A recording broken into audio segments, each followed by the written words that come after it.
जयकारा बोल मेरे श्री गुरु महाराज की जय। सभी गुरमुख प्रेमियों से सप्रेम जय सच्चिदानंद।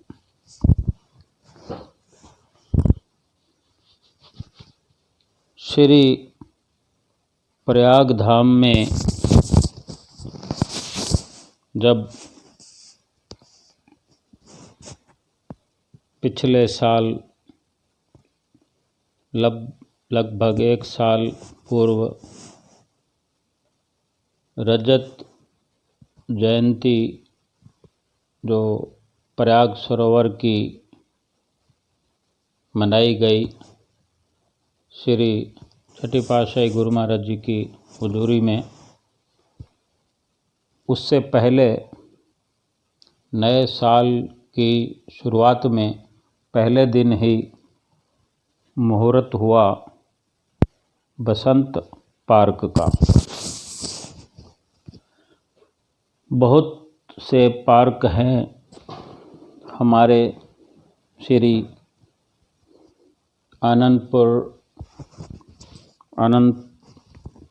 धाम के, श्री प्रयाग धाम के, श्री संत नगर के और भी बड़े बड़े बहुत से आश्रम हैं, लेकिन ये जो बसंत पार्क बना तैयार हुआ, ये श्री 108 श्री हुजूर सतगुरुदाता दीनदयाल जी महाराज जी श्री छठी पातशाही जी के सानिध्य में इसका शुभारंभ हुआ। और ये एक ऐसी जगह थी जो प्रयाग सरोवर और श्री शांति भवन जाते हुए बाईं साइड के अंदर एक बहुत खाई नुमा जगह थी। श्री शांति भवन के सामने जो सड़क है, उस सड़क के किनारे खड़े होकर देखते हैं तो नीचे गहराई में कोई 20 फुट गहरा नीचे या इससे भी ज़्यादा गहरी खाई नज़र आती थी। और जब श्री शांति भवन की तरफ जाते हैं तो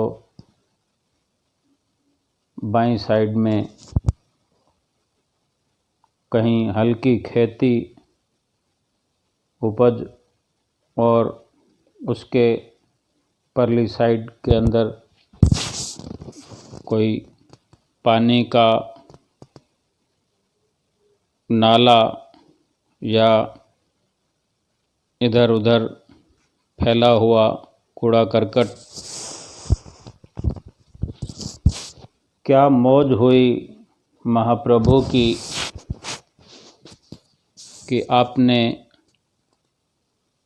ऐसे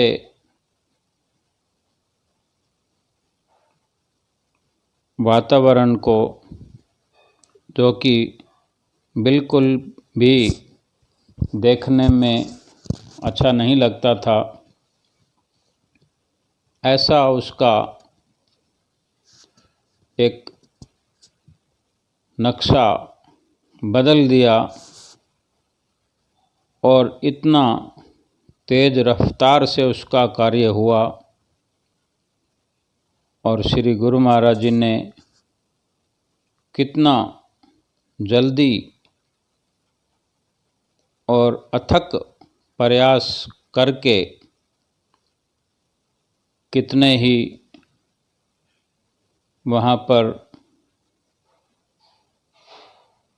सेवा के लिए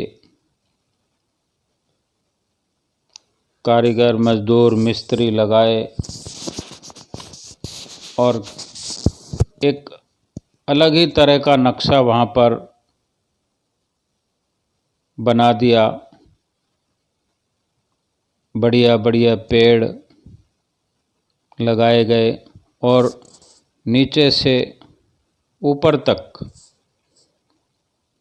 पार्क के अंदर बीच बीच में सीढ़ियाँ बनी हुई है। सीढ़ियों से चढ़कर थोड़ा ऊपर जाकर वहाँ पर भी दूब लगी हुई है, यानी कोई नीचे उतर रहा है, कोई चढ़ रहा है, इस तरह से।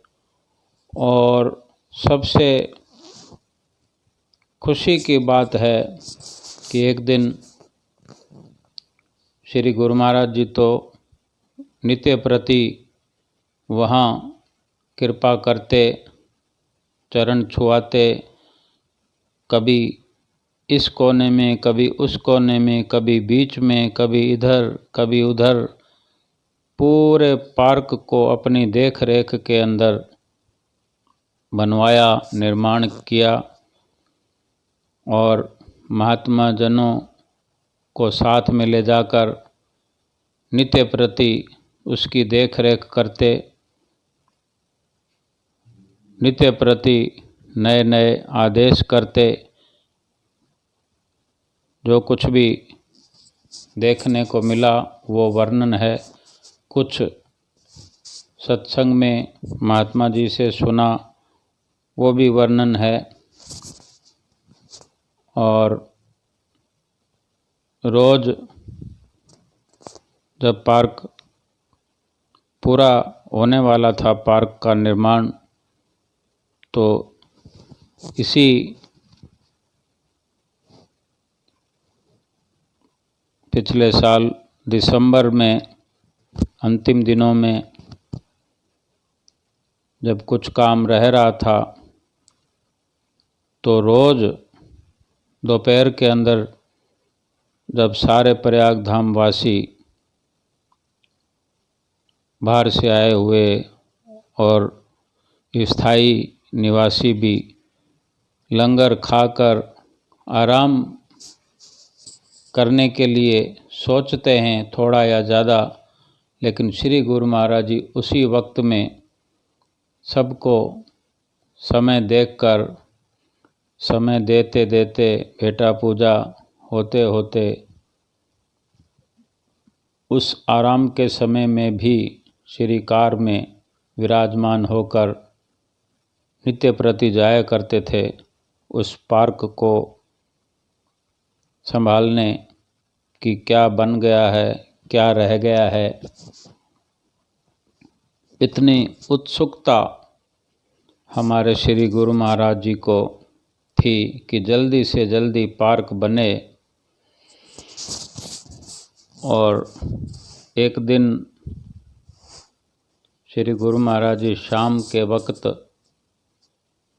दर्शन हाल में दर्शनों का जो समापन हुआ, दर्शन हाल दर्शन बंद होते ही जैसे श्री कार में विराजमान होकर शहर को जाया करते हैं श्री गुरु महाराज जी, तो आप जी श्री कार में विराजमान होकर जैसे वहाँ से प्रस्थान किया, तो आनंद बसंत पार्क में आप जी की श्री कार को खड़े पाया, तो क्या देखा कि श्री गुरु महाराज जी वहाँ कच्ची ज़मीन पर श्री मौज में एक कुर्सी पर विराजमान हैं और महात्मा जन साथ में खड़े हुए हैं। श्री गुरु महाराज जी के आगे एक छोटी सी मेज़ रखी हुई है जिस पर प्रसाद रखा हुआ है, और सामने वो जो वर्कर हैं, मज़दूर हैं, कारीगर हैं उस पार्क में जो लगे हुए थे, वो सब कारीगर मज़दूर नीचे चौकड़ी मारकर बैठे हुए हैं, जैसे कोई स्कूल के बच्चे बैठे होते हैं और सामने उनके प्रधानाध्यापक विराजमान हों, ऐसी मुद्रा में श्री गुरु महाराज जी विराजमान हैं। और सब वहाँ वर्करों को, कारीगरों को प्रसाद बांटा गया और सभी वो प्रसाद ग्रहण कर रहे हैं। और श्री गुरु महाराज ने वचन फरमाए कि जो कोई और प्रसाद लेना चाहे ले सकता है। एक दो बार ऐसे वचन फरमाए। फिर जो साथ में भगत लोग भी कुछ थोड़े बहुत आ गए, उन सबको भी श्री गुरु महाराज जी ने वचन किए कि आओ प्रसाद ले लो। उनको भी प्रसाद मिला और फिर कहा कि और चाहिए तो और ले लो। कितना प्रेम से श्री गुरु महाराज जी ने वचन फरमाते हुए दर्शन भी दे रहे हैं सबको। और इतनी दयालुता श्री गुरु महाराज जी की, जो कि देखकर हृदय द्रवित हो जाता है कि हमारे श्री गुरु महाराज जी इतने दयालु हैं। बसंत पार्क तैयार हुआ और अचानक से सूचना मिलती है सबको कि आज शुभ मुहूर्त है, 1 जनवरी 2020 और शाम के दर्शनों के बाद सीधा धीरे धीरे सभी संगत वहाँ पहुँचने लगी। और जो पार्क के साइड में जो सीढ़ियाँ चढ़ के ऊपर का जो तल था, वहाँ पर श्री गुरु महाराज जी का सिंहासन बनाया गया। और जो प्रेमी दूर से आते हैं श्री शांति भवन की तरफ या पार्क की तरफ दूर से आते हुए देखते हैं तो ऐसे लगता है जैसे कोई आकाश की ऊंचाइयों में भगवान का सिंहासन लगा हो। ऐसे शोभायमान हो रहे थे श्री गुरु महाराज जी। और उसी दिन शाम की आरती श्री शांति भवन में होनी थी। दर्शन हाल से दर्शन करते हुए सभी गुरुमुख प्रेमी आए बसंत पार्क में।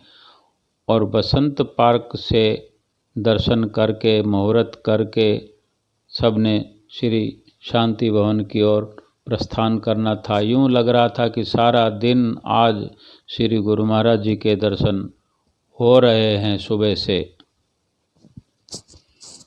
तो वहाँ नाटिका भी हुई, गुरुमुख प्रेमियों ने नाटक किया और सत्संग भी हुआ। सत्संग में सुनने को मिला कि यहाँ पर उबड़ खाबड़ ज़मीन थी, यहाँ पर बुलडोज़र चलाए गए, कई औजारों से हथियारों से इस ज़मीन को ऊंचा नीचा काट छांट करके जो कुछ भी किया, इस ज़मीन ने कभी नहीं कहा कि यहाँ खुदाई मत करो, यहाँ पर काट छांट मत करो, यहाँ पौधा मत लगाओ, यहाँ औजार मत चलाओ। चुपचाप सब कुछ सहन करती गई ज़मीन और ये अपने आप को सुपुर्द कर दिया, श्री गुरु महाराज जी के चरणों में समर्पित हो गई। समर्पण भाव का आज ये सिला मिला कि आज ये धरती बसंत पार्क के रूप में हरी भरी दिखाई दे रही और इसकी शोभा चारों ओर बढ़ती रहेगी। इसी तरह हमको भी, हम अपने मन को श्री सतगुरु दीन दयाल जी महाराज जी के चरणों में समर्पित करें, अपना हृदय, अपना मन, और जो उनकी मौज हो, जो उनकी आज्ञा हो, आदेश हो, उस पर मनन करते जाएं तो हमारा भी हृदय परिवर्तन होने में कोई समय नहीं लगेगा। श्री गुरु महाराज जी जब ज़मीन को संवार देते हैं, पत्थरों को संवार देते हैं, पेड़ पौधों को संवार देते हैं और हम सेवकों का तो श्री गुरु महाराज जी ने जिम्मा लिया है। बार बार आप वचन फरमाते हैं कि वो हर वक्त हमारे लिए प्रयासरत रहते हैं। हम देखते हैं, सुनते हैं, विचार करें। श्री गुरु महाराज जी ने भी वचन फरमाए कि महापुरुषों का जग में आना ही केवल गुरुमुख प्रेमियों को खुशियाँ प्रदान करना है, और खुशियाँ प्रदान कर भी रहे हैं। श्री गुरु महाराज जी ने अपनी धुर दरगाही मौज से इस बसंत पार्क की रचना रचा के और श्री प्रयाग सरोवर रजत जयंती के अवसर पर, रजत जयंती के उपलक्ष्य में इस बसंत पार्क की रचना रचाकर श्री परम हंस दयाल जी महाराज जी के चरणों में ये बसंत पार्क समर्पित किया है। इस तरह शुभ मुहूर्त हुआ 1 जनवरी को और सभी ने खुशियाँ मनाई। सभी को बहुत बहुत प्रसाद वितरण किया गया और श्री गुरु महाराज जी ने सबको ढेरों आशीर्वाद दे करके माला माल किया और चारों तरफ उस दिन खुशी का ठिकाना नहीं था। श्री गुरु महाराज जी गुरुमुख प्रेमियों को खुश देखकर खुद भी बहुत प्रसन्न हो रहे थे, और जो भी श्री गुरु महाराज जी ने वचन किए कि इस पार्क में जिन गुरुमुख प्रेमियों का तन लगा, तन की सेवा की है, उनका भी आत्मा का कल्याण है। जिन गुरुमुख प्रेमियों की धन की सेवा लगी, उनका भी आत्म कल्याण है। और जो यहाँ आकर के परमहंसों का ध्यान करेगा, जो यहाँ कर भक्ति की दात को प्राप्त करेगा, नित्य नियम करेगा, उसका भी आत्म कल्याण है। तो श्री गुरु महाराज जी ने हर तरह से गुरुमुख प्रेमियों के लिए सौगात बख्शी, और नित्य प्रति हमारा भी ये कर्तव्य बनता है कि श्री गुरु महाराज जी हमारे लिए अगर रात और दिन अथक प्रयास करते हुए हमें भक्ति के साधन प्रदान करते हैं, सेवा का भंडार खोल देते हैं, सेवा का अवसर देते हैं, तो हमें भी अपने भागों की सराहना करते हुए ऐसे श्री गुरु महाराज जी के वचनों का परिपालन करना चाहिए। उन पर अमल करते हुए नित्य नियम की पालना करते हुए श्री गुरु महाराज जी की प्रसन्नता हर वक्त प्राप्त करनी चाहिए और अपने आप को खुशियों से माला माल करना चाहिए और अपने रूह का कल्याण करना चाहिए। बोलो जयकारा बोल मेरे श्री गुरु महाराज की जय।